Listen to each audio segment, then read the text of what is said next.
खुदावंद आप सबको सही सलामती से रखे। अजीज़ों, आज हम एक बहुत मशहूर पैराबल के ऊपर गौर करने जा रहे हैं, तमसील के ऊपर जो मसीह ने दी, और उसको हेडिंग देंगे हम, तुम्हारी मशाल जलती रहे। यहां पे हम देखते हैं मत्ती 25:1-13, मैथ्यूज 25:1-13। उसकी चौथी आयत में लिखा है, मत्ती 25:4 में, अक्लमंदों ने अपनी मशालों के साथ अपनी कुप्पियों में तेल भी ले लिया। खुदावंद के इस कलाम को जब हम देखते हैं, जो उसने ये बताई है पैराबल, ये तैयारी के लिए कही गई है, ताकि हम बेदार रहें, जागते रहें, दुआ मांगते रहें, ताकि आजमाइश में न पड़े रूहानी तौर पर। और जब मसीह आए तो उसके साथ बादलों पर उठा लिए जाएं, और ज़ियाफत में, पार्टी के अंदर जो दुल्हे के साथ होती है, और उसकी बादशाही में शामिल हो। यहां पे हमने हेडिंग दिया है, तुम्हारी मशाल जलती रहे। अजीजों, अगर गौर करें ध्यान से, तो मशाल जो है वो हमारी जिंदगी है। क्योंकि खुदा ने कहा, खुदावंद यीशु मसीह ने, तुम दुनिया के नूर हो, और नूर तारीकी में चमकता है। अगर हमारी जिंदगी सचमुच में नूर है, तो वो तारीकी को लेके खुदा के पास आ सकती है रोशनी के अंदर। और कलाम में ये भी लिखा है, देखो रोशनी जो तुझ में है, अगर तारीकी है तो कितनी भयानक होगी। तो भयानक होने का मतलब यह है कि रोशनी जब अंधकार बन जाती है, बुझ जाती है, तो वो जो है भयानक लगने लगती है और बुरा लगने लगता है। अंधेरा गुप्त हो जाता है तो आदमी वैसे ही घबराने लगता है और डरने लगता है, क्योंकि उसे पता नहीं कि अगला कदम जो पड़ रहा है गड्ढे में पड़ रहा है या कहाँ जा रहा है। क्योंकि वो तारीकी के अंदर डगमगा सकता है, गिर सकता है। इसीलिए कहा है, तुम दुनिया के नूर हो। अगर हमारी जिंदगी बुझी हुई है तो भयानक है। अंधकार होगी तो दूसरों को कैसे रोशनी देंगे, दूसरों को कैसे मसीह के पास लाएंगे, दूल्हे के पास। कलाम में लिखा है, जो शहर पहाड़ पर बसा रहता है छुप नहीं सकता। शहर जो है पहाड़ के ऊपर, शहर हमारी जिंदगी है, और मसीह वो चट्टान है, रॉक ऑफ एजेस। वो चट्टान है जिसमें से वो पानी पिया करते थे। मसीह वो पहाड़ और वो चट्टान है जिसमें हम सबकी जिंदगियां जो हैं खड़ी हुई हैं, टिकी हुई हैं। और जब उस पर टिकी हुई हैं तो हमारी जिंदगी छुप नहीं सकती। जो शहर पहाड़ पे बसा हुआ है वो छुप नहीं सकता। मदर टेरेसा देखिए, वो खुदा की बंदी थी। वो उस रोशनी को हासिल कर चुकी थी, और जो पेशेंट आते थे अंधकार में जीवन से दबे हुए, उनको वो संभालती थी, उनको जिंदगी का पैगाम सुनाती थी। जिंदगी को बचाकर खुदा के पास, खुदा के कई बंदों ने ये काम किया। अभी आपने रिसेंटली प्रॉफेट टीबी जोशुआ जो कि नेक बंदा था नाइजीरिया का, और करोड़ों की तादाद में उसके फॉलोवर थे, 57 साल की उम्र के अंदर आसमानी मकाम पे चला गया। एक तरह से खुदा ने उसे आराम के अंदर दाखिल कर लिया, लेकिन एक खला बहुत हो गई। उसकी ज़िंदगी से बहुत काम हो रहे थे। अच्छी जिंदगियां बहुत मुश्किल से आती हैं दुनिया के अंदर। जो रोशन होती हैं उनके अंदर वो मशाल रोशनी जल रही होती है। वो मशालें जो उनकी ज़िंदगी है उनके अंदर रोशनी होती है और वह जलती रहती हैं, जो दूसरों को भी संभालती है। यहां पर हम देखते हैं 5 अकलमंद कुंवारियों ने मशाल के साथ कुप्पियों में तेल भी लिया। इन्होंने अकलमंदी करी, इन्होंने मशालें ली, लेकिन बेवकूफों ने कुप्पियों में तेल नहीं लिया। दूल्हा का इंतजार था, बहुत जबरदस्त जश्न था, बहुत ज्यादा तैयारी का वक्त था, और रात को शोर मच गया कि दूल्हा आ गया, दूल्हा आ गया। लेट आया थोड़ा, और इसकी वजह से उनकी मशालें जो थी बुझ रही थी बेवकूफ कुंवारियों की। और वो तेल मांगने गई उन अक्लमंदों से कि अपनी कुप्पियों में से थोड़ा तेल हमारी कुप्पियों में डाल दो, हमारी मशालें बुझ रही हैं। उनने कहा जाओ बाजार से लेकर आओ।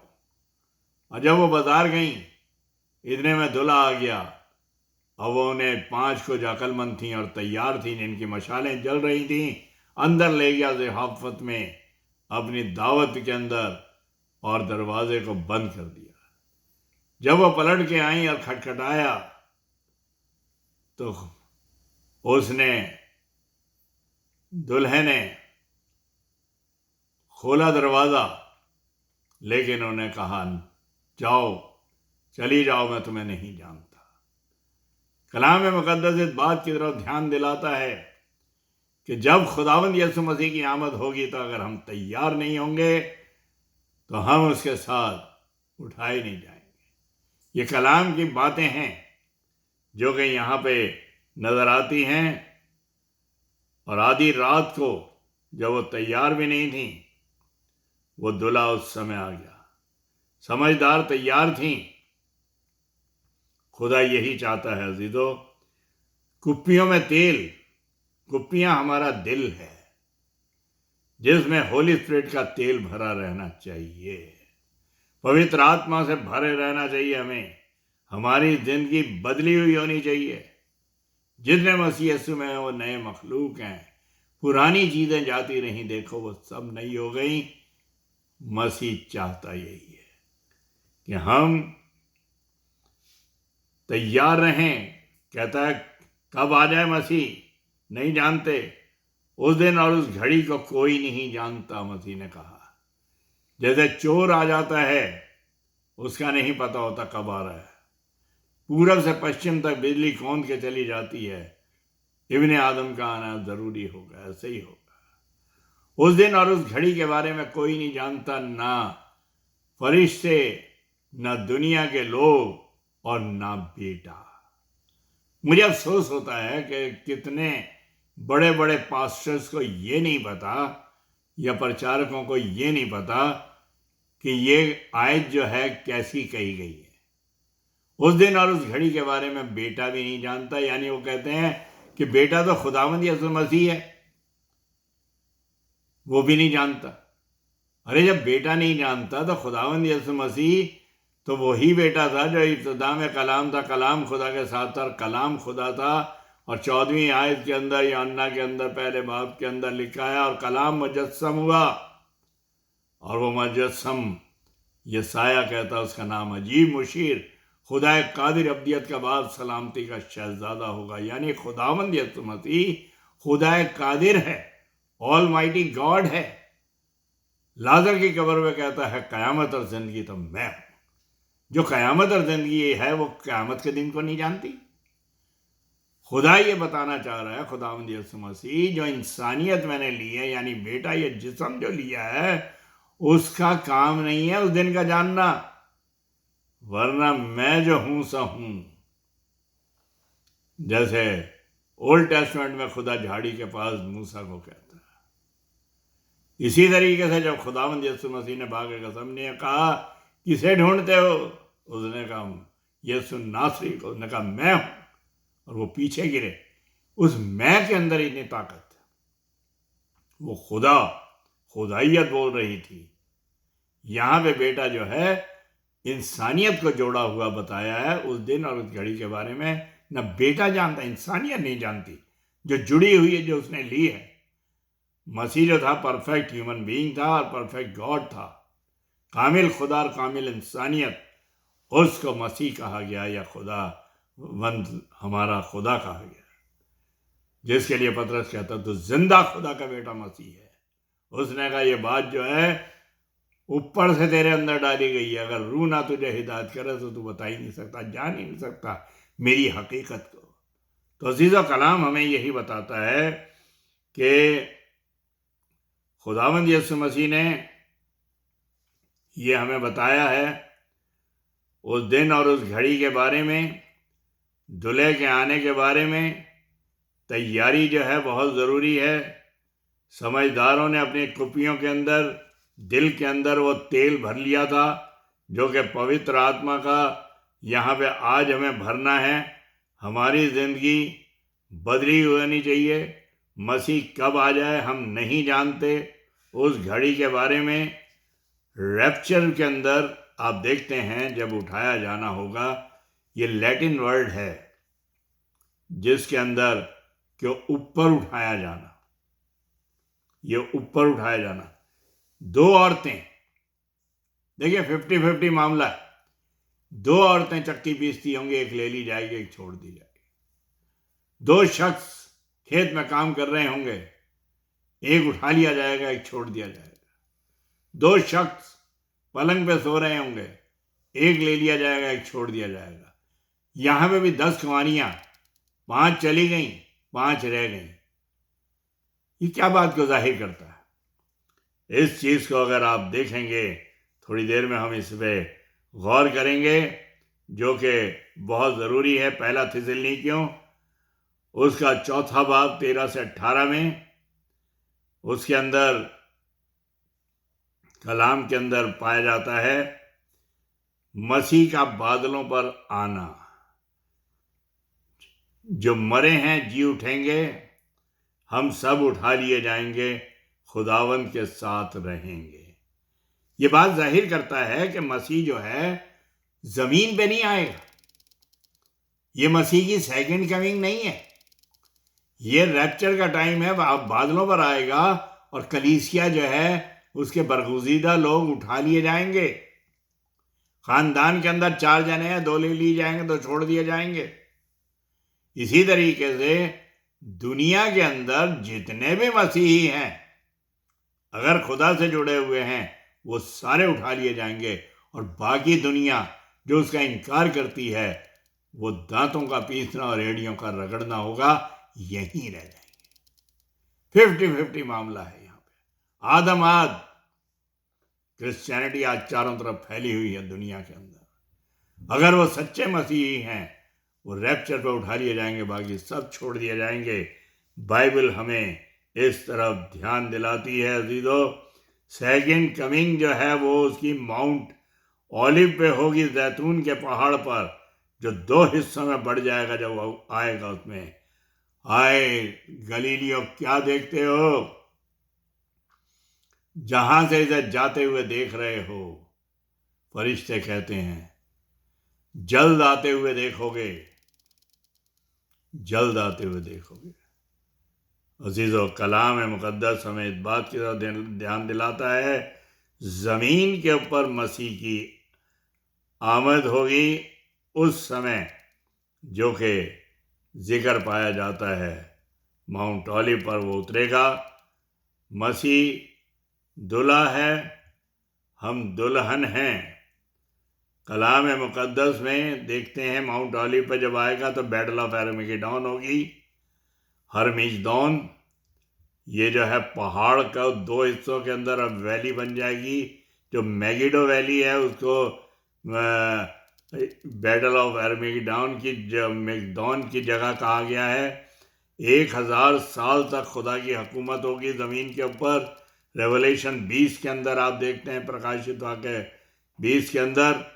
और रैप्चर जो है उसका जिक्र पाया जाता है। बादलों पर आएगा, रैप्चर जो है बादलों पर होगा। ये जो है ज़मीन पर होगा। मसीह दुल्हा है, हम दुल्हन हैं। रेवलेशन 19 के अंदर हमें दुल्हन कहा गया है और वो दूल्हा है। मसीह सर है, हम बदन हैं। इज़राइल कौम को खुदा ने जो है अपनी कौम का है, लेकिन क्रिश्चियंस को, मसीहों को दुल्हन कहा है। हम जो हैं उसकी ब्राइड हैं और वो ब्राइड ग्रूम है। हमें तैयार रहना है रूह से भरकर ताकि उठा लिए जाएं। देखिए निकोदेमस जो था वो भागा हुआ आया खुदावंद यीशु मसीह के पास। वो जो था सिनेड्रम का मेंबर था, जैसे मेंबर ऑफ पार्लियामेंट होता है। अमीर आदमी था और खुद इज़राइल का उस्ताद था। मसीह कह भी देता है, मसीह ने कहा जब तक इंसान नए सिरे से पैदा ना हो खुदा की बादशाहत के अंदर दाखिल नहीं हो सकता। उसने कहा क्या इंसान जब बूढ़ा हो गया, बड़ा हो गया तो फिर माँ के पेट में जाए? उसने कहा तो इज़राइल का उस्ताद होकर भी इतना नहीं जानता? हवा चलती है, तुझे नहीं पता किधर से किधर जा रही है, लेकिन महसूस करता है। इसी तरीके से ये तजर्बा है नए सिरे से पैदा होना। तो कलाम मुक़द्दस के अंदर वो बताता है, और हम जो हैं, निकोदेमस जो है वो उस भेद को समझता है और बाद में खुदा के नज़दीक आ जाता है। और आपको पता है जो लाश जब ली थी मसीह की, उसमें निकोदेमस और दूसरा शख्स था जो कि उसकी बॉडी को लेते हैं और उसे दफनाते हैं। यानी आप कलाम के समझते हैं, लेकिन नए सिरे से रूह से जब हम भर जाते हैं, नए सिरे से जब भर जाते हैं, तो खुदा के लिए हम सचमुच में तैयार हो जाते हैं। यह मशाल हमारी ज़िंदगी है, इसके अंदर खुदा की रूह भरी रहनी चाहिए। हमारे दिल जो है वो कुपियाँ हैं जिनमें रूह का तेल भरा रहना चाहिए, ताकि ये मशाल हमारी बुझ ना जाए। अगर हम नई ज़िंदगी के अंदर मसीह के पास आएंगे तो हकीकत में जब वो आएगा बादलों के ऊपर, तो हम ज़रूर उसके साथ उठा लिए जाएंगे और बादलों पर उसका इस्तकबाल करेंगे। और यहाँ पे जो पीछे रह जाएंगे उनके लिए एड़ियों का रगड़ना और दांतों का किटकिटाना होगा। काश खुदावंद हमें तौफीक बख्शे और अपने जलाल और ख़िदमत के लिए इस्तेमाल करें इन दिनों के अंदर, जब हम जान रहे हैं कि हमें ख़िदमत को अंजाम देना है। अजीज़ों, ये सबसे बड़ी बात है। जिस्म की परवाह ना करें, रूह की परवाह करें। रूहानी तौर पे बचना है, खुदा की खिदमत के लिए तैयार होना है, दूसरों को बचाना है और रोशनी में लाना है, मसीह के पास लाना है, ताकि वो उसकी ज़ियाफ़त में शामिल हों और दूल्हा जब आए तो उन्हें अंदर ले जाए। आइए हम खुदा के हजूर अपने सरों को झुकाएं। मेहरबान आसमानी बाप, तेरा शुक्र करते हैं ज़िंदा कलाम के लिए तूने हमें दिया है, ताकि आए खुदावंद हमारी ज़िंदगी हमेशा तेरी रोशनी से भरी रहे, ताकि हमारी ज़िंदगी से रोशनी के काम हों। हम वो रूहें जो भटक रही हैं अंधकार के अंदर, उसे तेरे कदमों में लेकर आएं, ताकि वो भी बचकर हमेशा की ज़िंदगी के वारिस हों। जैसे हालात चल रहे हैं उसके लिहाज से हम सब की निगहबानी कर और अपने लिए इस्तेमाल कर, तेरे ही मुबारक और जिंदा नाम की खातिर से। आमीन। God bless you.